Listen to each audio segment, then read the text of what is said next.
Jamie, congratulations, that was some win. I mean, how do you reflect on that?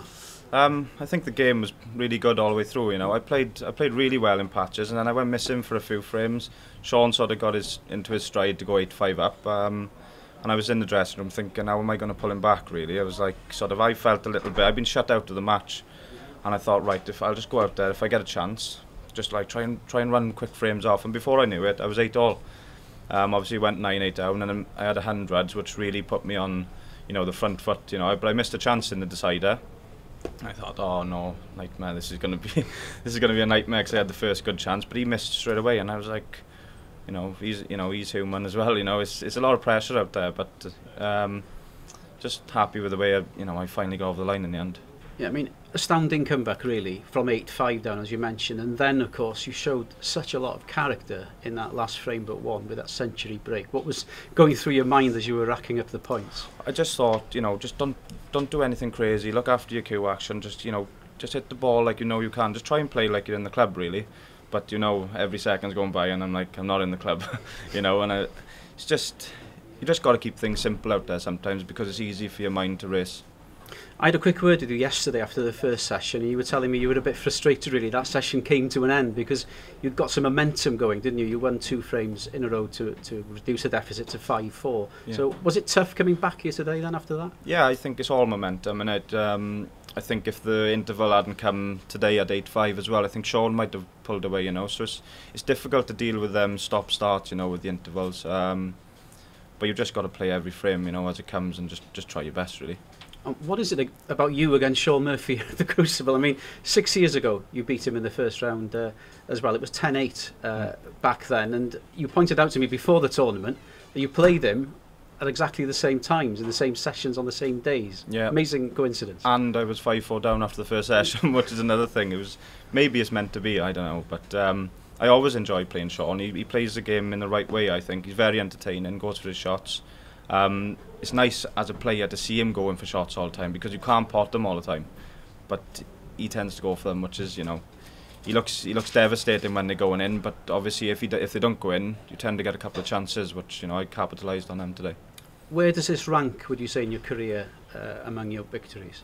I think it's my best victory. I've never faced pressure like that, like I felt today.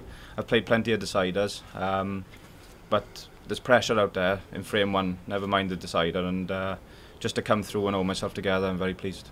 And what sort of belief does that give you now going into your next match against Kyren Wilson? Well, you just got to one match at a time, and I'm playing well enough to win every match I play in, regardless who I play, really. So it's just, you got to keep telling yourself, you got to keep believing. I think maybe in the past I've lacked that little bit of belief against the top players, and I'm just trying to talk to myself when I'm out there and say, come on, you're good enough. I can win the frames in one visit.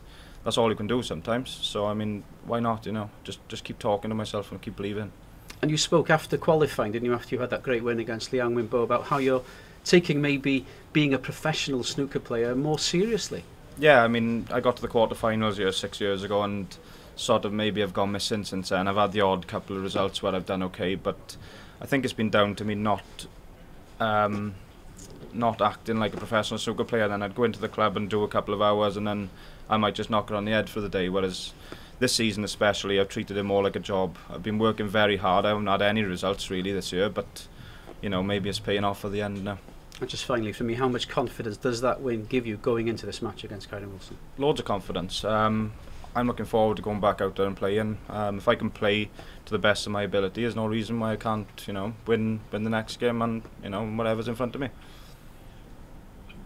Jamie, something Shaun was just saying before you. One of the things he said is that if he was you or in your team, he'd almost want to. Obviously, you beat him twice here. You'd be sort of trying to work out how you could replicate this on all the rest of the regular tour events, because I think out of respect for you, he sort of felt maybe you should be higher in the rankings. Definitely, and I think that comes back to the point of I usually play well in the World Championships. I usually play well in the UK.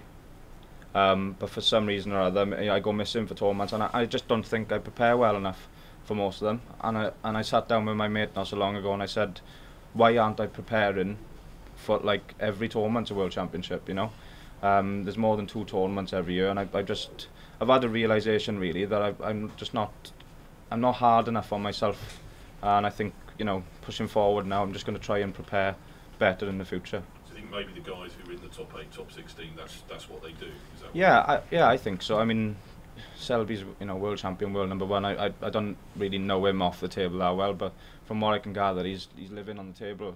I mean, I don't think that's a coincidence, And I think if I want to be a top player, I can't just go through and not prepare for some tournaments and then prepare for the others. I think you've got to be right the way through the season. But it's not a bad place to feel comfortable, is it? It's weird, really, because I just go missing every other tournament, and then when the World comes round, I tend to play well. But I think it's just, like I said, it's just because I always prepare well for the World Championship, and in the future now, I'm going to try and make every tournament a World Championship, because I mean, there's no reason why I can't be doing a lot better. Betfred, proud sponsor of the World Snooker Championship.